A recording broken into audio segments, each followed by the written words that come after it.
বিশ্বনবী আর আবু বকর রাদিয়াল্লাহু তাআলা আনহু একবার গেলেন, যে দেখে এই তরুণ দাঁড়ায় আছে। বিশ্বনবী বলেন, আমি খুব ক্ষুধার্ত, তোমার কাছে কি দুধ আছে ছাগলের? আব্দুল্লাহ ইবনে মাসউদ বলে, আছে। ওয়ালাকিন আনা মু'তামান, যে দুধ আছে এটা আমানতের, আমি দিতে পারবো না। বিশ্বনবী এইটা শুনেই তারা টার্গেট করে ফেলছে। আনা মু'তামান, দুধ আছে কিন্তু এটা আমার মালিকের, আমি তো দরদ দেখায় আমার মালিকের দুধ আপনি পথিক, আপনারা দিতে পারি না। বিশ্বনবী টার্গেট করে ফেলছেন, এরে আমার কাজে লাগাইতে হবে। বিষ্ণু বললেন, আচ্ছা ঠিক আছে, দুধ দিও না, কিন্তু এমন ছাগি আছে কিনা যেই ছাগির সাথে কোনো ছাগলের মিলন হয় নাই, তার ওলানে দুধও আসে নাই, বাচ্চাও নাই, এরকম ছাগির থেকে যদি আমি দুধ খাই তাহলে তো সমস্যা নাই। বলতেছে, এরকম ছাগির থেকে দুধ খেলে সমস্যা নাই, কারণ এরকম ছাগির ওলান থেকে দুধ আসবেও না। বলতেছে, ঠিক আছে, এরকম একটা ছাগি নিয়ে আসা হলো। বিশ্বনবী বিসমিল্লাহ বলে ওই ছাগির ওলানে হাত দিলেন। হাত দিতে দেরি, পুরো ওলানটা দুধে ভরে যেতে দেরি হয় না। বিশ্বনবী আর আবু বকর রাদিয়াল্লাহু তাআলা আনহু দহন করে পেট ভরে খেলেন। এই দৃশ্য আব্দুল্লাহ ইবনে মাসউদের হৃদয়ে দাগ কাটলো। এই মুআজিজা দেখে তিনি বললেন, আশহাদু আল্লা ইলাহা ইল্লাল্লাহ ওয়া আশহাদু আন্না মুহাম্মাদুর রাসূলুল্লাহ। তিনি ষষ্ঠ মুসলিম ছিলেন, 6 নম্বর মুসলমান। ওনাকে টার্গেট করে বিশ্বনবী দেখলেন এমন ইন্টেলেকচুয়াল ব্রেন, উনি সূক্ষ্ম সূক্ষ্ম জিনিস বুঝে বেশি, ফিকহি জ্ঞান ওনার মধ্যে বেশি। বিশ্বনবী ওনাকে কোরআনের জ্ঞান শিক্ষা দিতে লাগলেন। উনি বিশ্বনবী সবার কাছে কোরআন শোনায়, কিন্তু বিশ্বনবী নিজে আব্দুল্লাহ ইবনে মাসউদের কাছ থেকে কোরআন শুনতো। বিশ্বনবী একবার বললেন, ইকরা আলাইয়া ইয়া মাসউদ। ইবনে মাসউদ, একবার শোনাও তো কোরআন দেখি। আব্দুল্লাহ ইবনে মাসউদ বলে, আকরাউ আলাইকা ওয়া আলাইকা উনজিল। নবী, আপনার উপর কোরআন নাজিল হয় আর আমি আপনার সামনে কোরআন পড়ব। বিশ্বনবী বললেন, ইন্নী উহিব্বু আন আসমাআহু মিন গায়রি। আমি নিজে পড়তে যেমনি ভালোবাসি, অন্যে পড়ুক আমি শুনবো, এটাও আমি ভালোবাসি। সূরা নিসা তিনি তেলাওয়াত করে শুনিয়েছেন। এমন সূক্ষ্ম সূক্ষ্ম বিষয় বিশ্বনবী উনাকে ধরিয়ে দিয়েছেন। উনি হয়ে গিয়েছেন আব্দুল্লাহ ইবনে আব্বাস, হয়েছেন রাইসুল মুফাসসিরিন, উনি হয়ে গিয়েছেন ফাকিহুল উম্মাহ। ওনার চাইতে বড় ফকি এই পৃথিবী আর দেখবে না। চিল্লায় বলেন সুবহানাল্লাহ। উনি বলতেন, ওয়াল্লাহি ওয়াল্লাহি ইল্লাযী লা ইলাহা গায়রু মা উনজিলাত সূরাতুন ইল্লা ওয়া আনা আ'লামু আইনা উনজিলাত ওয়া ফীমা উনজিলাত। বিশ্বনবী এমন ভাবে কোরআনের দার্স আমাকে দিয়েছেন, কোরআনে যত সূরা নাজিল হয়েছে, যেখানে নাজিল হোক না কেন আমি জানি এটা কোথায় নাজিল হয়েছে এবং কোন প্রেক্ষাপটে নাজিল হয়েছে। এমন একটা সূরা নাই যে সূরার কোথায় নাজিল হয়েছে আমি মাসুদের জানা নাই, কোন প্রেক্ষাপটে নাজিল হয়েছে আমার জানা নাই। এরকম ঘটবে না। চিল্লায় বলেন আল্লাহু আকবার। এই আব্দুল্লাহ ইবনে মাসউদ রাদিয়াল্লাহু তাআলা ওমর ফারুকের সময় কুফার চিফ জাস্টিস ছিলেন। কুফা নগরীর চিফ জাস্টিস। চিফ জাস্টিস বুঝেন নাই? বিচারপতি। কি ছিলেন? সবাই বলে নাই, কি ছিলেন? বিচারপতি ছিলেন। এবং ওনার যে ফিকহি জ্ঞানের ধারা, এটাই আলকামা, ইব্রাহিম আন-নাখাই, হাম্মাদ ইবনে সুলাইমান হয়ে ইমাম আবু হানিফা পর্যন্ত পৌঁছেছে। এবং ওনার ফিকহি জ্ঞানের ধারাই হানাফি মাযহাবে অ্যাকসেপ্ট হয়েছে। আজও এগুলো হানাফি মাযহাবে চর্চিত হয়। হানাফি মাযহাবের সব ফিক আব্দুল্লাহ ইবনে মাসউদের ফিকহি জ্ঞানের ধারা থেকে নেওয়া হয়েছে। চিল্লায় পড়েন সুবহানাল্লাহ। তাহলে ওনাকে বিশ্বনবী বানিয়েছেন জুরিস্ট, আইনবিদ, ফাকিহ। ওনারে আজান শিখান নাই। হিউম্যান রিসোর্স ডেভেলপমেন্ট কিভাবে করবেন, মানব সম্পদের উন্নয়ন কিভাবে করতে হয়, কিভাবে যার যেখানে প্রতিভা কাজে লাগাতে হয় উনি দেখিয়েছেন। সুবহানাল্লাহ পড়বেন না? খালিদ বিন ওয়ালিদ নাম শুনছেন? কে কে শোনেন নাই? হাত তোলেন। কি ছিলেন? বীর যোদ্ধা ছিলেন খালিদ বিন ওয়ালিদ। কিন্তু তিনি ইসলাম ধর্ম গ্রহণ করেছেন অনেক দেরিতে, 8ম হিজরিতে। তার মানে 8ম হিজরির আগে উনি মুশরিকদের পক্ষে লড়াই করেছেন। উনার হাতে কত মুসলিম সাহাবী যে নিহত হয়েছে হিসাব নাই। বিষ্ণুবী টার্গেট করে রাখছে, তুমি আমাদের মুসলিমদের এত ক্ষতি করলা, তুমি যখন মুসলমান হবা তোমারে দিয়ে আমি এমন কাম করাবো যে এটা আর কেউ করতে পারবে না। সুবহানাল্লাহ নাই? যশোর ক্লান্ত হয়ে গেছে। খালিদ বিন ওয়ালিদ রাদিয়াল্লাহু তাআলা 8ম হিজরিতে মুসলিম হয়েছেন, মক্কা বিজয়ের আগে। তো মক্কা বিজয়ের আগে যখন মুসলিম হয়েছেন, এর আগে কি করছেন? কাফিরদের সাথে যুদ্ধ করেছেন। উনি উহুদের যুদ্ধে মুসলমানদের যে পরাজয় ভাব, কঠিন পরিস্থিতির মুখোমুখি উনার কারণে পেছন থেকে এমন আতর্কিত আক্রমণ করেছেন, মুসলমানদেরকে কচুকাটা করেছেন। 8ম হিজরিতে আল্লাহ তাআলা হেদায়েতের নূর দিয়ে উনার হৃদয়টাকে উজালা করে দিলেন। লা ইলাহা, এটা এমন বাণী যার হৃদয়ে একবার টাচ খাবে, এটা থেকে সে আর পালিয়ে বেড়াতে পারে। ঝিনুকের ভেতর লুকিয়ে থাকে যেমন মতি, ঝিনুকের ভেতর লুকিয়ে থাকে যেমন মতি, কলমা শাহাদাতে আছে আল্লাহর জ্যোতি, কলমা শাহাদাতে আছে আল্লাহর জ্যোতি। ঠিক কিনা বলেন? মক্কা বিজয়ের আগে মুসলিম হলেন, হওয়ার পরেই বিশ্বনবীর টার্গেট ফুলফিল হলো। ওই যে টার্গেট করে রেখেছেন আর দোয়া করেছেন, খালিদ বিন ওয়ালিদ যদি মুসলিম হয় তাকে আমি মিলিটারি চিফ বানাবো। ওনাকে আজান শিখান নাই, ওনারে কান ধইরা নামাজের এই মাথা থেকে ওই মাথা আনান নাই, ফিকহি কোরআনের সূক্ষ্ম তাফসীর ওনারে শিখান নাই, অ্যাম্বাসেডর বানান নাই। বিষ্ণু ইসলাম উনাকে সামরিক অভিযানে প্রেরণ করেছেন। সামরিক অভিযানে তিনি প্রেরণ করেছেন। উনার জীবদ্দশায় উনার নেতৃত্বে যতগুলো যুদ্ধ হয়েছে একটা যুদ্ধেও তিনি পরাজয় বরণ করেন নাই। ওমর ফারুকের সময়কালে তিনি চিফ অফ মুসলিম মিলিটারি মানে মুসলিম সেনাপতি হয়েছেন। যশোর আওয়াজ করো, ঠিক কিনা বলো? সেনাপতি, মুসলিম সেনাপতি। তাহলে কিভাবে হিউম্যান রিসোর্স ব্যবহার করতে হয় গোটা বিশ্ব আমার নবীর কাছ থেকে শিখে নাও। খালিদ বিন ওয়ালিদ, ওনাকে বিশ্বনবী একটা উপাধি দিয়েছেন। উপাধিটা হচ্ছে সাইফুল্লাহিল মাসলুল, আল্লাহর নাঙ্গা তরবারি, আল্লাহর খোলা তরবারি, দ্য ওপেন সোর্ড অফ আল্লাহ। খালিদ বিন ওয়ালিদ মুসলিম সেনাপতি। হাসান বিন সাবেত নাম শুনছেন? দেখি উনি কি ছিল বলেন। রাসূলের সভাকবি, কালচারাল হিজিমনিকে ডিফিট করার জন্য। উনি ভালো অস্ত্র চালানো জানতেন না, ওই কাজে উনি যেতেন না। উনার ছিল কাব্য প্রতিভা। কাব্য প্রতিভা, কাফিররা কবিতা দিয়ে নবীকে গালি দিত। বিশ্বনবী বলতেন, ইয়া হাসান আজিব আন রাসূলিল্লাহ, তুমি নবীর হয়ে কাফেরদের এই কথাগুলোর জবাব দাও। বিশ্বনবীর একটা মিম্বার ছিল। বিশ্বনবীর মিম্বারের পাশাপাশি মসজিদে নববীতে এই হাসান বিন সাবেতের জন্য বিশ্বনবী একটা স্পেশাল মিম্বার বানিয়ে দিয়েছে। এখান থেকে তুমি জবাব দাও। এবং বিশ্বনবী বলেছেন, আল্লাহুম্মা আইয়িদহু বিরূহিল কুদুস। আল্লাহ, হাসান আমার পক্ষে জবাব দেয়, তুমি জিব্রাইল মারফত তাকে সাহায্য পাঠাইয়া দিও। রাসূল সাল্লাল্লাহু আলাইহি ওয়াসাল্লামের সভাকবি, the poet of the prophet, নবীর কবি। উনি কবিতা দিয়ে এমন উচ্চাঙ্গের ভাষায় কবিতা দিয়ে তিনি জবাব দিতেন, কাফিরদের গা শিহরে যেত, তাদের হৃদয়ে আগুন ধরে যেত। তাহলে এরকম কবিরও দরকার আছে না নাই? এখন যাকে আল্লাহ দিছে কাব্য প্রতিভা, এরা যদি আপনি যুদ্ধের ময়দানে পাঠান হবে? যারে দিছে সুরেলা গলা, এরা যদি অ্যাম্বাসেডর বানান হবে না। হাসান বিন সাবিত ছিলেন বিষ্ণু ইসলামের কবি। হুযায়ফা ইবনুল ইয়ামান বিশ্বনবীর গোয়েন্দা বিভাগের প্রধান। কিসের প্রধান? হুযায়ফা ইবনুল ইয়ামান। ওনার ছিল ডিটেকটিভ মাইন্ড, ডিটেকটিভ মাইন্ড, গোয়েন্দা বিভাগের প্রধান। এবং উনি হচ্ছেন সাহিবু সিররি রাসূলিল্লাহ, রাসূল সাল্লাল্লাহু আলাইহি ওয়াসাল্লামের গোপন তথ্যের ধারক বাহক। নবীর যেই কথা কেউ জানে না, সব হুযায়ফার পেটের ভিতরে ছিল। সুবহানাল্লাহ পড়েন। মদিনার যত ইহুদিদের একটা লিস্ট ছিল, এই লিস্ট শুধু দুইজন জানতো, বিশ্বনবী আর হুযায়ফা। সুবহানাল্লাহ পড়বেন। তাহলে ওনাকে কোন দায়িত্ব দিছে? কোন বিভাগ? যশোর আওয়াজ করো, কোন বিভাগ? গোয়েন্দা বিভাগের হেড ছিল। খন্দকের যুদ্ধে প্রচন্ড আজকের মতো শৈত্য প্রবাহ, মাটি খনন করতে করতে সাহাবীদের পেটে ক্ষুধা নাই, দাঁড়াইতে পারে না নামাজের জন্য, এত ক্লান্ত, ক্ষুধা, ক্লান্ত, শ্রান্ত। বিশ্বনবী বললেন, কে আছো? এই কঠিন শীত, এই ভয় আর ক্ষুধার মধ্যেও খন্দকের পরীক্ষা টপকে শত্রু শিবিরে যে আমাকে তথ্য দিবা, কে আছো? কারো গায়ে শক্তিই নাই যে দাঁড়াবে, কেউ দাঁড়ায় না। বিশ্বনবী তখন নিজে হুযায়ফাকে ডাক দিলেন, হুযায়ফা, যে আমাকে আজকে শত্রু শিবিরের তথ্য এনে দিবে, সে জান্নাতে আমার মোরাফাকা, আমার সঙ্গী হবে। হুযায়ফা রাদিয়াল্লাহু ইবনুল ইয়ামান জীবনের ঝুঁকি নিয়ে এই ক্ষুধা, শৈত্য প্রবাহ, কোল্ড ওয়েভসকে উপেক্ষা করে পরীক্ষা টপকে শত্রু শিবিরে যে সবার কথাগুলো চুপে চুপে শুনে বিশ্বনবীর দরবারে এসে গোয়েন্দাদের মতো তথ্য সরবরাহ করেছে।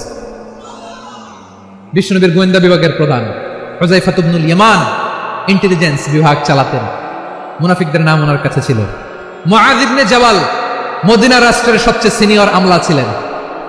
আমলাতন্ত্র চিনেন তো? প্রশাসনিক কাজ যারা চালায়, অ্যাডমিনিস্ট্রেশন বুঝেন না? The department of administration. মদিনার রাষ্ট্রের সিনিয়র আমলা মুআয ইবনে জাবাল মুতাখাসসিসুন ফিল হালাল ওয়াল হারাম, হালাল হারামের স্পেশালিস্ট ছিলেন। বিশ্বনবী উনাকে ইয়ামানের গভর্নর করে পাঠাইছেন। বলেছেন, ইন্নাকা তা'তি কওমান আহলা কিতাব, এমন গোষ্ঠীর কাছে যাবা ইহুদি নাসারা, আগে শাহাদা পড়লে এরপর নামাজের দাওয়াত দিও। নামাজ পড়লে জাকাতের দাওয়াত দিও। গভর্নরের অ্যাটিটিউড যেমন থাকে তেমন অ্যাটিটিউড ধরে রেখে সুবহানাল্লাহ পড়েন। তাহলে মুআজ ইবনে জাবালকে দিয়ে বিশ্বনবী কবিতা লেখায় নাই, চিঠি লেখায় নাই, আজান দেওয়ায় নাই। সুবহানাল্লাহ পড়বেন না? সব শেষ সাহাবী বলি আবু হুরায়রা রাদিয়াল্লাহু তাআলা আনহু। নাম শুনছেন? বিড়ালের বাবা। কি করতেন? খালি হাদিস মুখস্থ করতেন। উনি বলতেন আলজামু রাসূলুল্লাহ আলা মিল ইবাতনি, আমার শুধু পেটের ক্ষুধার বন্দোবস্ত হইলে আমি নবীর সঙ্গ ছাড়তাম না। আমার আনসার সাহাবারা ক্ষেত খামারের কাজ করতো, আমার মুহাজির সাহাবারা ব্যবসা করতো, আর আমি নবীর সাথে সাথে থাকতাম। শুধু সকাল বিকাল দুই বেলা যদি আমার খাবারের বন্দোবস্ত হয় আমি আর নবীর লক ছাড়ি না। সুবহানাল্লাহ কইবেন না? 5374টা হাদিস তিনি বর্ণনা করেছেন। সবচেয়ে বেশি হাদিস বর্ণনাকারী সাহাবী। হাদিস প্রিজার্ভেশনের কাজে বিশ্বনবী ওনাকে কাজে লাগিয়েছেন। উনি একদিন বলেন ইয়া রাসূলুল্লাহ আসমাউ মিনকা কাসীরান ফালা আহফাজু, নবী অনেক কথা শুনি আমার মনে থাকে না। বিশ্বনবী বললেন তাই? উবসুত রিদাক, তোমার চাদরটা বিছাও। আবু হুরায়রা বিছালেন, বিশ্বনবী হাত বুলায় দিলেন, এরপরে অনেক হাদিস বর্ণনা করলেন। আবু হুরায়রা বলে তারপর থেকে বিশ্বনবী যাই বর্ণনা করে আমি শুনি আর একটাও বলি না। এখন সুবহানাল্লাহ। বিশ্বনবী ওনাকে হাদিস প্রিজার্ভেশন, নবীর এই যে লক্ষ্য হাদিস প্রিজার্ভেশনের এই দায়িত্ব দিয়েছেন সাইয়েদনা আবু হুরায়রা রাদিয়াল্লাহু তাআলা আনহু। প্রিয় ভাইরা, তাহলে 10 জন সাহাবীর কথা যে বললাম, আপনারা কি খেয়াল করেছেন কত বড় ট্যালেন্ট হান্টার, চৌকস ট্যালেন্ট হান্টার ছিল আমার নবী। এক একজনের এক এক ট্যালেন্ট, এক এক কাজে অ্যাসাইন করেছেন, এক একজনকে এক এক দায়িত্ব দিয়েছেন, এক একজনের প্রতিভাকে এক একভাবে বিকশিত হওয়ার সুযোগ দিয়েছেন। আওয়াজ করে বলেন ঠিক কি না? মর্যাদা বেশি, মানুষ শ্রেষ্ঠ তার প্রমাণ, নূরের ফেরেশতা মাটির আদমকে সেজদা করে। আওয়াজ করে বলেন ঠিক কি না? তাহলে মানুষ ভালো হলে ফেরেশতার চেয়ে ভালো। আবার মানুষ যদি খারাপ হয় সে পশুর চেয়েও খারাপ, অধপতনে পশুত্বকে হার মানায়। তার প্রমাণ কি? তার প্রমাণ হচ্ছে যশোরের ভাইরা দেখবেন পত্রিকায় নিউজ পেপারে মাঝে মাঝে এরকম দেখা যায় এক মানুষ আরেক মানুষকে হত্যা করে 20 টুকরা করে বস্তার ভেতরে ভরেছে। আপনারা এই নিউজ পড়েন নাই না? দেখেন নাই? দেখছেন? মানুষ মানুষকে হত্যা করে কয় টুকরা? জোরে বলেন। এখানেই ক্ষান্ত হয় না, আবার কোথায় ভরছে? বস্তার ভেতরে। আচ্ছা, বুঝে থাকলে আওয়াজ করে বলেন, কোনদিন শুনছেন একটা হাতি আর একটা হাতিকে হত্যা করে 20 টুকরা করছে, এরপরে বস্তার ভিতরে ভরছে? হয়েছে? তাহলে দেখেন, মানুষ যদি খারাপ হয় সে পশুকেও হার মানায়। চিল্লায় বলো ঠিক কিনা?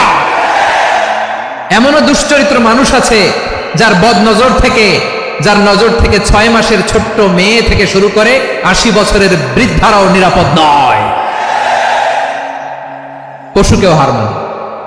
মানুষের ঘর জ্বালিয়ে পুড়ে মেসাকার করে দেয়, জনপদের পর জনপদ জ্বালায় দেয়। এরকম আছে না নাই? এরা মানুষ? আওয়াজ করে বলেন এরা মানুষ না। প্রিয় ভাইয়েরা, চোখ কান নাক মুখ থাকলেই মানুষ না। যা সামনে দেখেন এগুলো সব মানুষ না, এগুলো জনসংখ্যা। এগুলো কি? সবাই বলুন, এগুলো কি? বাড়ছে জনসংখ্যা, কমছে মানুষ। বাড়ছে জনসংখ্যা, কমছে। এই দুনিয়া এখন তো সেই দুনিয়া নাই, মানুষ নামের মানুষ আছে, দুনিয়া বোঝাই। সেই মানুষের ভিড়ে আমার আসল মানুষ না। ঠিক কিনা? আসল মানুষের বড্ড অভাব, আসল মানুষের বড্ড অভাব। আমার ভাইয়েরা, মানুষ খারাপ হলে পশুকেও হার মানায়। উপর থেকে যারা মারতেছে এরাও মানুষ, যাদেরকে মারলো তারাও। তার মানে মানুষে মানুষে পার্থক্য আছে না? নেই? মানুষে মানুষে পার্থক্য আছে। নাক কান চোখ মুখ থাকলেই মানুষ নয়। বাড়ছে জনসংখ্যা, কমছে মানুষ। চিল্লায় বলো ঠিক কিনা? তাহলে আমরা বুঝলাম মানুষ ভালো হলে অনেক ভালো, খারাপ হলে অনেক খারাপ। ও আমার কলিজার টুকরা যশোরের ভাইয়েরা, আসুন না 3 দিন ব্যাপী এই তাফসিরুল কোরআনের ঐতিহাসিক প্রোগ্রাম থেকে আমরা সিদ্ধান্ত নেই, আমরা ভালো মানুষ হব নাকি খারাপ মানুষ হব? কলিজা থেকে, প্রাণ থেকে আওয়াজ করে সবাই বলুন, ভালো মানুষ নাকি খারাপ মানুষ? ভালো মানুষ হইতো। ভালো মানুষ যারা জগৎটাকে এনলাইটেন করবে, যারা এনলাইটেন করবে, যারা সত্যের বীর সেনানী হয়ে দাঁড়াবে, যারা সত্যের পক্ষে কথা বলবে, যারা জালিমের মসনদকে ভেঙে খানখান করে দেবে। এরকম হওয়ার দরকার আছে না নাই? এরকম ভালো মানুষ আমরা হতে চাই কি চাই না? মানুষকে যত্ন নিলে মানুষ যে কত ভালো হয় আপনি কল্পনাও করতে পারবেন না। এই যে আপনাদের যশোরে যে ভালো ছেলেগুলো আছে, যে ভালো তরুণগুলো আছে, যে যুবকগুলো আছে, যে ভালো আলেমরা আছে, ভালো নেতারা আছে, সবাই যদি তাদের মতো হতো পুরো যশোরটা একটা জান্নাতের টুকরা হয়ে যেত। আওয়াজ করে বলেন ঠিক কিনা? মানুষকে নার্চারিং করলে, মানুষকে পলিশ করলে, মানুষকে গ্রুমিং করলে, মানুষকে সঠিক তারবিয়া দিলে মানুষ অনন্য হয়ে ওঠে। প্রতিটি মানুষ অনন্য। আমি অনন্য, আপনি অনন্য, আমরা সবাই অনন্য। সুবহানাল্লাহ বলেন। মানুষকে আল্লাহ তাআলা দিয়েছেন অসীম ক্ষমতা, অসীম ক্ষমতা। সুবহানাল্লাহ। একটা মানুষ পারে না এমন কিছু নাই, একটা মানুষ পারে না এমন কিছু নাই। বিশ্বাস করতে হবে মানুষ যা কল্পনা করতে পারে ওইটা মানুষ করে দেখাতে পারে। আমার দিকে তাকাও, মানুষ মানুষ যা কল্পনা করতে পারে সেটা মানুষ করে দেখাতে পারে। তুমি তোমার কল্পনার রাজ্যকে সাজাও, তোমাকে হারাতে পারে এমন কোন শক্তি আল্লাহর জমিনে নাই। তোমার কি শক্তি, কি সম্ভাবনা তুমি জানোই না মিয়া। তুমি এদিকে তাকাও কেন? তোমার রাস্তা তো ওই দূরে, তোমার টেনে কোথায় নিয়ে যাবে তুমি কিছুই জানো না। প্ল্যান বিগ, ড্রিম বিগ, কল্পনার শক্তিকে বড় করো। মানুষ যা কল্পনা করতে পারে মানুষ তা করে দেখাতে পারে। মানুষের কাছে অসাধ্য কিছু নাই মৃত্যু ছাড়া, এক্সেপ্ট ডেথ। মৃত্যু ছাড়া মানুষ সবকিছুকে জয় করতে পারে। মৃত্যু ছাড়া যে কোনো অসাধ্যকে সাধন করার ক্ষমতা মানুষকে দিয়ে দিয়েছে কে? হারার জন্য তোমার জন্মই হয় নাই, তোমার জন্ম হয়েছে জিতার জন্য, বিজয়ের জন্য তোমার জন্ম। মানুষের শুরুটাই হয় বিজয় দিয়ে। যশোর, আওয়াজ করে বলো, মানুষের শুরু হয় কি দিয়ে? আমরা যখন আমার পিতার পৃষ্ঠদেশে ছিলাম, পিতার পৃষ্ঠদেশ থেকে শুক্রাণু যখন মায়ের গর্ভদেশে যেয়ে পড়ে, কতটা শুক্রাণু ভ্রমণ শুরু করে জানো? 20 কোটি শুক্রাণু। একবার সিমেন আউট হলে সেখানে 20 কোটি শুক্রাণু থাকে, ভ্রমণ শুরু করে। ওই 20 কোটি শুক্রাণুর মধ্যে থেকে তুমি আমি আজকে এক বিকশিত শুক্রাণু মানব রূপে পৃথিবীতে এসেছি। সুবহানাল্লাহ।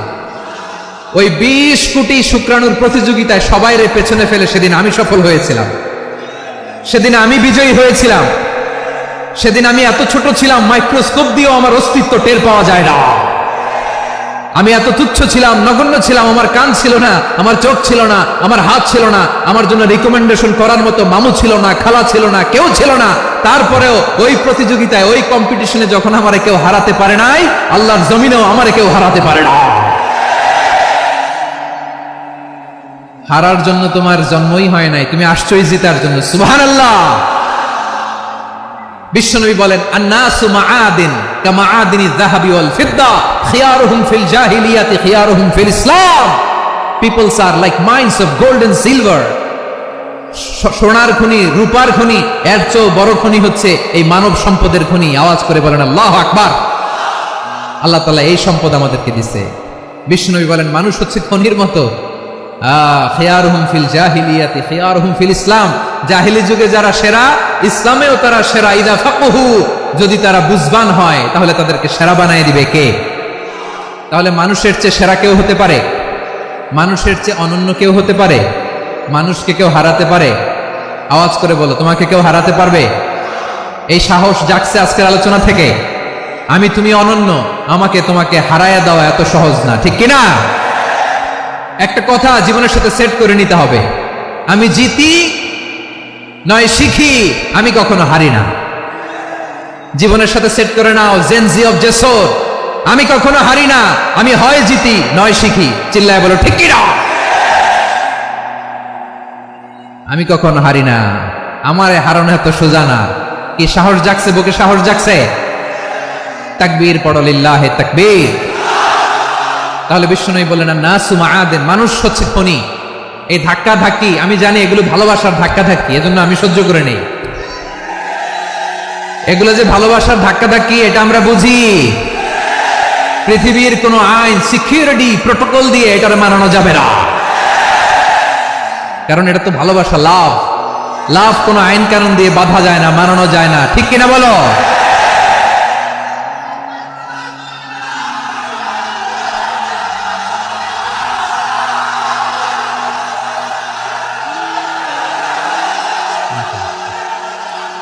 ঠিক আছে, বসুন বসুন বসুন। আল নাসু মাআদিন, মানুষ হচ্ছে খনি, এই খনির যত্ন নিতে হবে।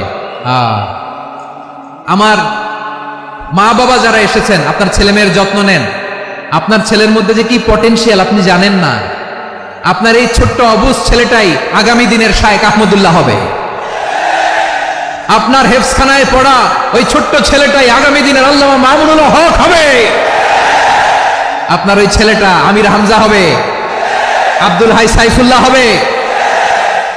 এভাবে বড় বড় আলেম হবে, তারা যুগশ্রেষ্ঠ আলেম হবে। সেই একদিন এই বাংলাদেশের পার্লামেন্টে যে বক্তব্য দিয়ে যশোরের পক্ষে কথা বলবে। আপনি জানেন না, কাউকে ছোট করবেন না, আপনি ওর কনফিডেন্স আপনি কমাবেন না, আপনি কমাতে পারেন না। প্যান্ডেলে আমার যে মা বোনেরা আছেন, ছেলে মেয়েদেরকে কখনো ছোট করে কথা বলবেন না। ও যে কোথায় যাবে আপনি জানেন না, আপনি মা হয়ে তাকে সাহস দেবেন, তার কল্পনার জগৎটাকে সাজাতে তাকে উৎসাহিত করবেন, ঠিক কিনা বলেন? আর আমার প্যান্ডেলের আমার প্রিয় শ্রদ্ধাশীলা মায়েরা বোনেরা, আপনারা তো আরো দামি সম্পদ। বিশ্বনবী বলেন কুল্লু হামাচা, আল্লাহ আল্লাহ আল্লাহ। বিশ্বনবীর কথার ওজন দেখেন, আর দুনিয়া কুল্লু হামাচা ওয়া খায়রু মাতাঈদ দুনিয়াল মারআতুস সালিহা। বিশ্বনবী বলেন দুনিয়ায় যা দেখো সব আল্লাহর দেওয়া অ্যাসেট, মানে সম্পদ। আর এত অ্যাসেটের ভিড়ে সবচেয়ে শ্রেষ্ঠ সম্পদ হচ্ছে নেককার নারী। সুবহানাল্লাহ। ভাইয়েরা বোনের সাথে খারাপ আচরণ করো না, সন্তান মায়ের সাথে খারাপ আচরণ করো না। আমাদের মায়েরা আমাদের asset, they are our priceless asset. কারণ এই মায়েদের পেটে এসেছে আল্লাহর ওলিরা, এই মায়েদের পেটে এসেছে খান জাহান আলী, এই মায়ের পেটে এসেছে শাহজালাল ইয়ামানি, এই মায়ের পেটে এসেছে আল্লাহর সব নবীরা। নাকি নবীরা আকাশ থেকে ধপ করে জমিনে নেমে আসছে? মায়ের পেটে আসছে। এই মায়ের পেটগুলো খনি। আমার সম্মানিতা মায়েরা বোনেরা, নিজেকে ইসলাম দিয়ে সাজান, নিজেকে ইসলাম দিয়ে সাজান, নিজেকে পবিত্র রাখুন, নিজের আব্রু ঈমান ইজ্জতের হেফাজত করুন, কোরআন পড়ুন, সুন্নাহ পড়ুন। আপনি জানেন না আপনার গর্ভে কে আসছে, কোন ক্ষণজন্মা পুরুষকে আল্লাহ তাআলা আপনার গর্ভে পাঠাবে, আপনি জানেন না। মায়েরা নিজেদেরকে পবিত্র রাখুন, ইসলাম চর্চা করুন, কোরআন চর্চা করুন, নৈতিকতা দিয়ে নিজেকে সাজান। যশোরের জেনজি, নিজেদেরকে প্রস্তুত রাখো আগামীর বাংলাদেশের জন্য। নৈতিকতা, মোরালিটি, ভ্যালিউজ দিয়ে নিজেকে সাজাও, ইসলাম দিয়ে নিজেকে সাজাও। কারণ আগামীর বাংলাদেশ ইসলামের বাংলাদেশ। বাংলাদেশের আসল পরিচয় ইসলাম। বাংলাদেশের আসল পরিচয় কি? সবাই বলে না। বাংলাদেশের আসল পরিচয় কি? এই ইসলাম নিয়ে আমরা সংসদ ভবন সাজাবো, রাজি আছি না নাই? শেকড় ভুলে যাওয়া যাবে না। আমরা ধাপে ধাপে শারিয়া আইনের দিকে যাব ইনশাআল্লাহ, কিন্তু জঙ্গিবাদ দিয়ে নয়, কট্টরপন্থা দিয়ে নয়। আমরা ইন্টেলেকচুয়ালি, গ্রাজুয়ালি, ধাপে ধাপে শারিয়া আইনের দিকে মুভ করবো ইনশাআল্লাহ। বলো লিল্লাহি তাকবীর। এদেশের আসল পরিচয় সবাই বলে না, আওয়াজ করে, এদেশের আসল পরিচয়। এদেশে আজান শুনে সূর্য ওঠে শহর গ্রামে, এদেশে আজান শুনে সূর্য ডোবে সন্ধ্যা নামে, এদেশে সকল কাজে সবাই বলে বিসমিল্লাহ, এদেশে ভালো কিছু দেখে শুনে হাসি মুখে সবাই বলে মাশা আল্লাহ। সুবহানাল্লাহ সুবহানাল্লাহ সুবহানাল্লাহ সুবহানাল্লাহ সুবহানাল্লাহ সুবহানাল্লাহ সুবহানাল্লাহ সুবহানাল্লাহ। ও নবীন তরুণ, তোমার কিসের এত ভয়? জেনে রেখো বাংলাদেশের আসল পরিচয়। বাংলাদেশের আসল পরিচয় ইসলাম। আওয়াজ তুলে বলো, আসল পরিচয় কি? এদেশে পরস্পরে দেখা হলে দেয় সালাম, এদেশে আমজনতার হৃদয় জুড়ে পাক্কা আলাম, ঠিক না? এদেশে বিপদ এলে সর্বজনে সর্বক্ষণে দোয়া পড়ে ইন্না লিল্লাহ সুবহানাল্লাহ সুবহানাল্লাহ সুবহানাল্লাহ সুবহানাল্লাহ। এদেশে আজান শুনে সূর্য ওঠে শহর গ্রামে, এদেশে আজান শুনে সূর্য ডোবে সন্ধ্যা নামে, এদেশে সকল কাজে সবাই বলে বিসমিল্লাহ, এদেশে ভালো কিছু দেখে শুনে হাসি মুখে সবাই বলে মাশা আল্লাহ।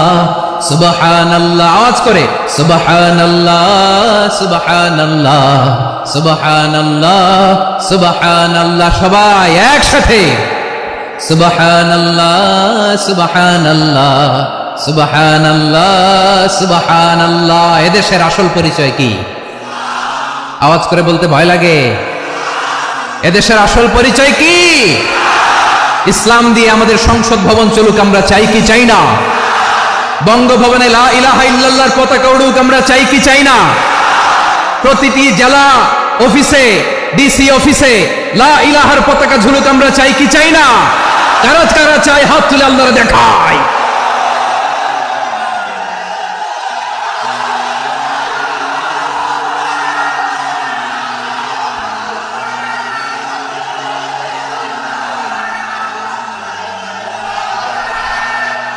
মাশাআল্লাহ, মাশাআল্লাহ, মাশাআল্লাহ, মাশাআল্লাহ।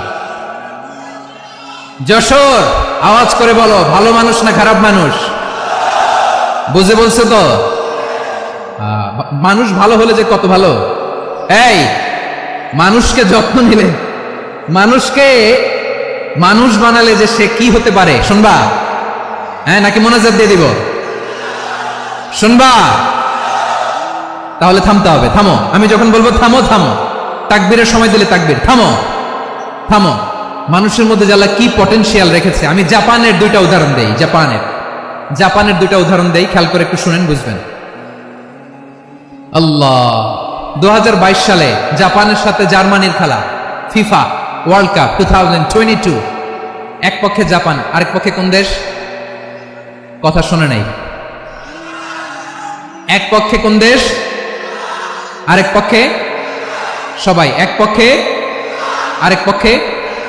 ওই খেলায় জিতেছিল জাপান, জিতেছিল 22 সালের এই ফিফা ওয়ার্ল্ড কাপে জাপান ফুটবল খেলায় জিতে।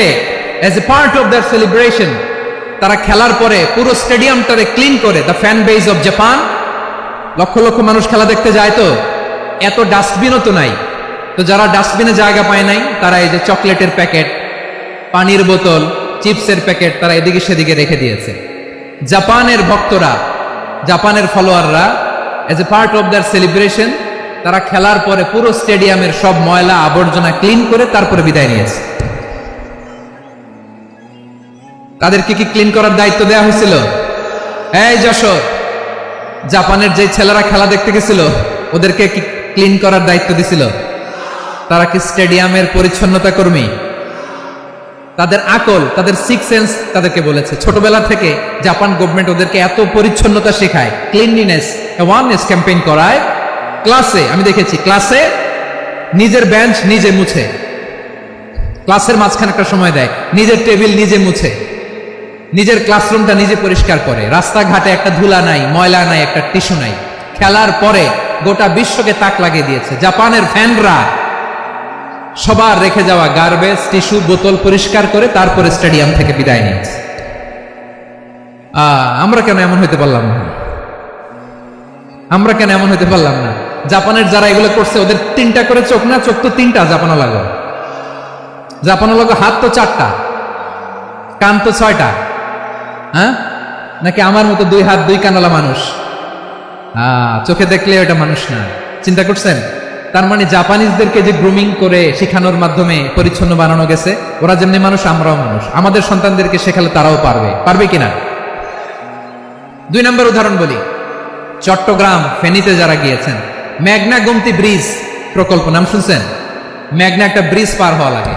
এই মেঘনা গোমতী, এখানে 3টা ব্রিজ, কাঁচপুর সহ এই 3টা ব্রিজের নির্মাণ কাজ, রেনোভেশনের কাজ দেওয়া হয়েছিল জাপানের একটা কোম্পানিকে। কাকে? জাপানের কোম্পানি। নির্মাণ শেষে 738 কোটি টাকা বেঁচে গেছিল, এটা গভর্নমেন্টের হাতে দিয়ে তারা বিদায় নিয়েছে। কত টাকা? 738 কোটি টাকা। যত প্রাক্কলিত ব্যয় নির্ধারণ করা হয়েছে সব টাকা সরকার, তৎকালীন সরকার 2019-এর সরকার, কারা ছিল তো জানেন? এই 2019-এর সরকার তাদেরকে দিয়েছে। তারা রিনোভেশন নির্মাণ শেষে 738 কোটি টাকা অতিরিক্ত বেঁচে গেছিল, এটা আবার গভর্নমেন্টের হাতে বুঝাই দিয়ে তারা বিদায় নিচ্ছে। আমরা কেন এমন হইতে পারলাম না? জাপানের ওরাও মানুষ, আমরাও মানুষ। তার মানে মানুষে মানুষে পার্থক্য আছে না নাই? আচ্ছা, জাপানের দুইটা উদাহরণ দিলাম, এবার আমার দেশের দুইটা উদাহরণ দিব না? বাংলাদেশের দুইটা উদাহরণ দিই। 1 নম্বর উদাহরণ, গত সপ্তাহে আপনারা জানেন কক্সবাজার আমার একটা প্রোগ্রাম ছিল, তো হেলিকপ্টারে গিয়েছিলাম। ফেনী জেলা যখন পার হচ্ছি আমি দেখলাম 3টা উইন্ডমিল চিনেন তো, বিশাল পিলার, 3টা-4টা পাখা থাকে, বায়ু বিদ্যুৎ কেন্দ্র, বাংলাদেশের প্রথম বায়ু বিদ্যুৎ কেন্দ্র এটা, মুহুরী প্রজেক্ট বলে এটা সম্ভবত, মুহুরী প্রজেক্ট। তো সাগরের বাতাসের ঝাপটায় এটা ঘুরে এনার্জি হয়, ইলেকট্রিসিটি উৎপাদন হয়। তো আমি পাইলটকে বললাম, ভাই এগুলো থেকে কেমন ইলেকট্রিসিটি উৎপাদন হয়? কয় হুজুর একটু হয় না, কিছুই হয় না। কিছুই হয় না মানে? বলে হুজুর বাংলাদেশে যত উইন্ডমিল আছে এটার পাখা একটাও ঘুরে না। আল্লাহ, বলেন কি? তাহলে যে কোটি কোটি টাকা ব্যয় করে যে উইন্ডমিল, কয় হুজুর ভিতরে ফিটফাট, উপরে ফিটফাট, ভিতরে সদরঘাট। তার মানে কোটি কোটি টাকা দিয়ে এই উইন্ডমিল বানায়, এখানে কিছু নাই। দুর্নীতির আড্ডাখানা, আখড়াখানা বাংলাদেশ, ঠিক কিনা বলেন? আয় রে, জাপানিজরাও মানুষ, আমরাও মানুষ। আমার এক নিকটাত্মীয় সরকারি চাকরিজীবী, উনি আমাকে বললেন, বাংলাদেশের আরেকটা উদাহরণ দেখ, উনি আমাকে বললেন যে প্রতি বছর আমাদের অফিসের ফার্নিচার চেঞ্জ করে। বললাম প্রতি বছর ফার্নিচার চেঞ্জ করে কেন? বলে যে ফার্নিচার নতুন পারচেজ করলেই তো ওইখানে টাকা, নতুন কিনতে পারলেই টাকা, নতুন উন্নয়নের সবক শোনাতে পারলেই টাকা। প্রথম আলোর রিপোর্ট, কি আলো? প্রথম আলোর রিপোর্ট, গত 15 বছরে উন্নয়নের নামে লুটপাট হয়েছে প্রায় 3.25 লাখ কোটি টাকা। কার রিপোর্ট? আমাদের বানানো কথা। প্রথম আলোর রিপোর্ট। গত 15 বছরে কারা ছিল জানেন তো? হ্যাঁ, শুধু ওনাদেরকেই দোষ দিয়ে লাভ নাই। স্বাধীনতার পর থেকে শুধু শাসকের হাত বদল হয়েছে, আমরা কিছু পাই নাই, ঠিক কিনা বলেন? শুধু ওনাদের দোষ দিয়ে কি লাভ? একদল খাইছে, আরেকদল খাওয়ার জন্য রেডি হয়ে আছে। আমরা এরকম চাই না। আমরা চাই স্বাধীন সার্বভৌম বাংলাদেশ, আমরা চাই দুর্নীতিমুক্ত বাংলাদেশ। আমি নিউজটাতে কতবার বললাম, এটা কি সম্ভব? 3.25 লাখ কোটি টাকা লুটপাট, মানে লুটপাট করতে করতে এদেশের জনগণকে ফুটপাতে বসাই দিচ্ছে। প্রিয় ভাইয়েরা, জাপানের মানুষও মানুষ, আমরাও মানুষ। সিদ্ধান্ত আপনার, কোন মানুষ হবেন, ভালো মানুষ না খারাপ মানুষ? আজকের আলোচনার বিষয় হচ্ছে মানব সম্পদের উন্নয়ন, human resource development. It's a process to increase the capacity of knowledge, skill, capacity of the people of a country. একটা দেশের মানুষের জ্ঞান, তাদের দক্ষতা কি করে বাড়ানো যায়, বাড়িয়ে দেশের উন্নয়ন করানো যায়, এটাই হচ্ছে মানব সম্পদ উন্নয়নের মূল কথা। তাহলে মানব সম্পদ হচ্ছে একটা দেশের সবচাইতে শক্তিশালী পুঁজি। প্রাকৃতিক সম্পদ, খনিজ সম্পদের চেয়েও দামি হচ্ছে মানব সম্পদ। আমার প্রিয় যশোর, প্রাকৃতিক সম্পদ, খনিজ সম্পদের চেয়ে দামি সম্পদ কি সম্পদ? আল্লাহ তাআলা দয়া করে আমাদেরকে এই মানব সম্পদ দিয়েছেন। আসুন আমাদের এই মানুষগুলোকে আমরা সোনার মানুষ বানাই। রাজি আছেন তো সবাই? রাজি আছেন? মানুষ পারে না এমন কোনো কিছু নাই, চাইলে সব পারে। এজন্য মানুষকে তারবিয়া দিতে হবে, যথাযথভাবে তাদেরকে গড়তে হবে। আসুন আমরা সিরাতের আয়নায় বিশ্বনবীর জীবনী থেকে দেখি তিনি কিভাবে হিউম্যান রিসোর্সকে ম্যানেজ করতেন। যদি আপনাদের সময় হয়, 2-1টা উদাহরণ দিয়ে আজকে আমি আমার আলোচনার বিদায় নেব। হবে সময় হবে কয়েক মিনিট? হ্যাঁ, শান্ত থাকবেন তো? শান্ত থাকবা? হ্যাঁ, ঠিক আছে। এই ধাক্কার মধ্যে ঢুকছে, এবার মজা বসতেছে তো? হ্যাঁ, মানা করছিলাম না? ঠিক আছে, টের পাও। হ্যাঁ, ঠিক আছে। যে আওয়াজ করবে আমি ওকে দেখতেছি, কে কে আওয়াজ করে দেখতেছি। শেষ কথা, শেষের দিকে চলে আসছি। বিষ্ণু ইসলাম কিভাবে হিউম্যান রিসোর্সকে ম্যানেজ করতেন, মজার কথা আছে কয়েকটা, বলে বিদায় নিব। বিশ্বনবী কিভাবে এই মানব সম্পদকে ম্যানেজ করতেন। বিশ্বনবী he was a very good talent hunter, চৌকস ট্যালেন্ট হান্টার ছিল। কার মধ্যে কি ট্যালেন্ট আছে দেখলেই বুঝে ফেলতেন। সুবহানাল্লাহ পড়বেন না? কি নবী আমরা পেয়েছি! He was a very good talent hunter. আমার নবী তিনি চৌকস ট্যালেন্ট হান্টার ছিলেন। কার মধ্যে কি প্রতিভা বের করতেন, ওই প্রতিভাকে ইসলামের কল্যাণে কাজে লাগাতেন। সুবহানাল্লাহ বলেন। যাকে যেই জায়গায় সেট করলে ভালো হবে তাকে ওই জায়গায় সেট করতেন। কয়েকজন সাহাবীর জীবনী শুনাই। আবু মাহজুরা রাদিয়াল্লাহু তাআলা আনহু, মক্কার মুয়াজ্জিন, আগে ছিল মুশরিক, পরে হয়েছেন মুমিন। উনি কিভাবে মুমিন হইলেন এই ঘটনাটা একটু আপনাদের শোনাতে চাই। তা আপনাদের তো সময় নাই হাতে। হ্যাঁ, সময় আছে? আবু মাহজুরা রাদিয়াল্লাহু তাআলা আনহু কিভাবে মুসলিম হলেন আওয়াজ করে শুনেন। হুনাইনের যুদ্ধ 8ম হিজরি, বিষ্ণু ঈসা ইসলাম হুনাইনের যুদ্ধ শেষে ফিরতেছেন। পথিমধ্যে বেলাল রাদিয়াল্লাহু তাআলা আনহু হুনাইনের যুদ্ধে 8ম হিজরি। কত হিজরি সবাই বলেন না একটু, কত হিজরি? 8ম হিজরিতে হুনাইনের যুদ্ধে রাসূল সাল্লাল্লাহু আলাইহি ওয়াসাল্লাম ফিরে আসতেছেন মদিনায়। পথিমধ্যে বেলাল রাদিয়াল্লাহু তাআলা আনহু আজান দিচ্ছেন। কি দিচ্ছেন? তো পাশে ছিল মুশরিকদের একটা পল্লী, কিছু মুশরিক তরুণ, কিছু অমুসলিম কিশোর, তারা আজানকে ব্যঙ্গ করতেছে, আমাদের বাংলায় মুখ ভেঙ্গানো বলে আর কি। বেলাল রাদিয়াল্লাহু তাআলা আনহু আজান দিচ্ছেন, ওই বাচ্চাগুলো মুশরিক তো ওরা আজানকে ব্যঙ্গ করতেছে, বিকৃতি করে ওরাও আজান দিচ্ছে। উদ্দেশ্য হচ্ছে আজানকে নিয়ে ঠাট্টা করা। উদ্দেশ্য কি? ঠাট্টা করা। ব্যাপারটা মনে কষ্ট পাওয়ার মতো ব্যাপার না? কিন্তু বিশ্বনবী ওইখানে দেখেন কি খুঁজলেন। বিশ্বনবী খেয়াল করলেন অমুসলিম কিশোরদের মধ্যে থেকে একটা কিশোরের গলাটা বড় দরাজ গলা, কণ্ঠটা বড় সুন্দর। খেয়াল করে দেখলেন যে কিছু কিশোর বেলালের আজানকে ব্যঙ্গ করে, বিকৃতি করে, কিন্তু একজনের কণ্ঠ দেখতে পাচ্ছেন না এত দূরে, কিন্তু কণ্ঠটা বড় সুন্দর, দরাজ গলা। বিশ্বনবী সাহাবীদেরকে বললেন, ধরো এগুলারে, ধরো। সবগুলারে ধরে বিশ্বনবীর সামনে আনা হলো। ওরা হাঁটু গেড়ে বসলো। বিশ্বনবী বললেন, তোমাদের মধ্যে কে যেন ব্যঙ্গ করে আজান দিচ্ছিল, তার গলাটা বড় উঁচু, গলার বেসটা বড় মজবুত, মেলোডিয়াস, সুমধুর কণ্ঠ। কে? আবু মাহজুরা বলে, আমার বন্ধুরা সবাই আমার দিকে আঙ্গুল দেখায়, আমি পড়ে গেছি বিপদে। রাসূল সাল্লাল্লাহু আলাইহি ওয়াসাল্লাম বাকি অমুসলিম তরুণদেরকে ছেড়ে দিলেন, বললেন তোমরা যাও। এবার আবু মাহজুরারে পাইছে। আবু মাহজুরার চুলের মধ্যে হাত দিলেন বিশ্বনবী, মাথায় হাত দিয়ে বললেন, এবার আজান দাও দেখি। আবু মাহজুরা বলে, আমি তো আজান দিতে জানি না, কারণ আমি তো বেলালেরটা শুইনা দিছি, আমার তো মুখস্থ নাই, আমি তো আজান দিতে জানি না। বিশ্বনবী বললেন, জানো না? তাহলে আসো, আমি তোমারে শিখাই দেই। সুবহানাল্লাহ। আবু মাহজুরা হাঁটু গেড়ে বসে, বিশ্বনবীর মোবারক হাত আবু মাহজুরার চুলের মধ্যে। বিশ্বনবী আজানের মুআল্লিম আবু মাহজুরাকে বলতেছে, ঠিক আছে তোমারে শিখাই দিচ্ছি, আমি যা যা বলবো আমার সাথে সাথে বলো, পারবা? আবু মাহজুরা বলে, পারবো। বিশ্বনবী আজান দিচ্ছেন, মাথায় হাত দিয়ে আল্লাহু আকবার,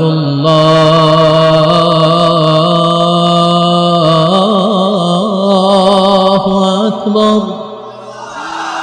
আবু মাহজুরা এই বাক্যটা পড়লেন। বিশ্বনবী দ্বিতীয় বাক্য পড়তে আরম্ভ করলেন, আল্লাহু আকবার, আল্লাহু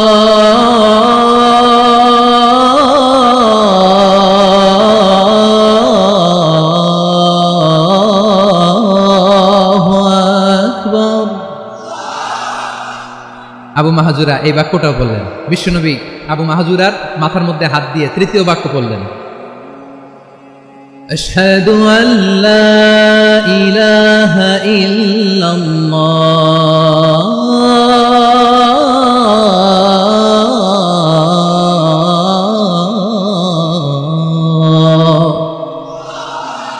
আবু মাহজুরা তৃতীয় বাক্য পড়লেন। বিশ্বনবী একটা বাক্য পরে আবু মাহজুরা পড়ে, বিশ্বনবী পরে আবু মাহজুরা পড়ে। আবু মাহজুরা কিন্তু অমুসলিম, মুশরিক।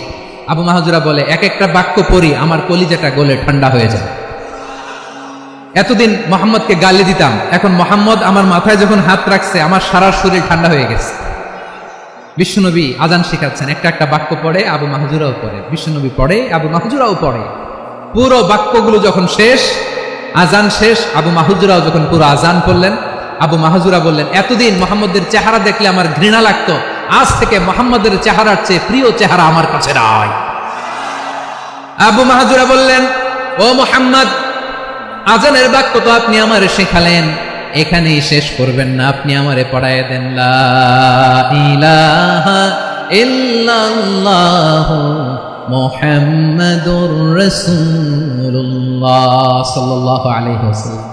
বিশ্বনবীর সাথে দাঁড়িয়ে উনি শাহাদা পড়ে মুসলমান হয়ে গেলেন। এবার আবু মাহজুরা বলে, ইয়া রাসূলুল্লাহ, ইয়া হাবিবাল্লাহ, আমি মুমিন হয়েছি, মুসলমান হয়েছি, আপনার কাছ থেকে আজান শিখার সৌভাগ্য আমি লাভ করেছি নবী। আমার কণ্ঠের বড় তারিফ করেছেন আপনি, আমার আজানকে আপনি পছন্দ করেছেন। একটা জিনিস আপনার কাছে চাই, আপনি আমাকে মক্কার মসজিদুল হারামের মুয়াজ্জিন হিসেবে অ্যাপয়েন্ট করে দে। বিষ্ণু ঈসা ইসলাম বললেন, যাও আবু মাহজুরা, আমি তোমাকে পৃথিবীর শ্রেষ্ঠতম মসজিদ মক্কার মসজিদুল হারামের মুয়াজ্জিন হিসেবে অ্যাপয়েন্ট করে দিলাম। দেখছেন কিভাবে ট্যালেন্ট হান্টিং করতে হয়। কিভাবে হিউম্যান রিসোর্স মানব সম্পদকে ব্যবহার করতে হয়। আসছিল আজানকে ভেঙাইতে, আসছিল কেন? আজানকে ব্যঙ্গ করার জন্য, বিকৃত করার জন্য। আজানকে বিকৃত করতে যে ইসলামের সবচেয়ে শ্রেষ্ঠ মসজিদের মুয়াজ্জিন হয়ে গেল। পড়েন সুবহানাল্লাহ। হযরত আবু মাহজুরা রাদিয়াল্লাহু তাআলা আনহু ওনার এই সুললিত কণ্ঠ ব্যবহার করে মসজিদুল হারামে এত সুন্দর করে আল্লাহু আকবার বলে আজান দিতেন, মানুষগুলোর, মুসল্লিগুলোর, মক্কাবাসীর হৃদয়কে তিনি বিগলিত করে দিতেন। মানুষের হৃদয়কে ঠান্ডা হয়ে যেত। শুধু এখানেই শেষ না আমার যশোরের ভাইয়েরা। বিশ্বনবী যখন সাইয়েদনা আবু মাহজুরা রাদিয়াল্লাহু তাআলা আনহুকে আজান শিখাচ্ছিলেন, বলেন তো বিশ্বনবীর হাতটা কোথায় ছিল? আবু মাহজুরার মাথার সামনে, এই চুলের উপরে ছিল। আবু মাহজুরা ওই স্মৃতিটাকে ধারণ করবার জন্য, ওই স্মৃতিকে বহন করার জন্য বিশ্বনবীর মোবারক হাত আবু মাহজুরার কপালের চুলের যেই জায়গায় লেগেছে, মৃত্যুর আগের দিন পর্যন্ত আবু মাহজুরা মাথার ওই চুলে কোনোদিন ছুরি আর কামার লাগায় নাই, সেখানে কেচি লাগায় নাই, চুলের মধ্যে খুর লাগায় নাই। আবু মাহজুরা ডান দিকের চুল কাটতো, বাম দিকের চুল কাটতো, পেছনের চুল কাটতো, সামনের চুল কাটতো না। আবু মাহজুরা রাদিয়াল্লাহু তাআলা আনহুর সামনের চুলগুলো বড় হতে হতে যখন এত বড় হয়ে যায়, তিনি চুলগুলো পেঁচিয়ে মাথার মধ্যে রাখতেন। তারপরে তিনি পাগড়ি পরতেন। সবাই জিজ্ঞেস করতো, আবু মাহজুরা এটা আবার কেমন স্টাইল? দেখতে তোমার কি বিদঘুটে লাগে? কেমন অড লাগে? কেমন খারাপ দেখা যায়? মক্কায় এমন কোন মানুষ তো দেখি নাই, ডানে চুল কাটে, বায়ে চুল কাটে, পেছনে চুল কাটে, সামনে কাটে না। ওরে আবু মাহজুরা, কেমন দেখা যায় তোমারে? তুমি সামনের চুল কাটো না কেন? আবু মাহজুরা বলে, আমি হাঁটু গেড়ে পেয়ারা নবীর সামনে বসেছিলাম।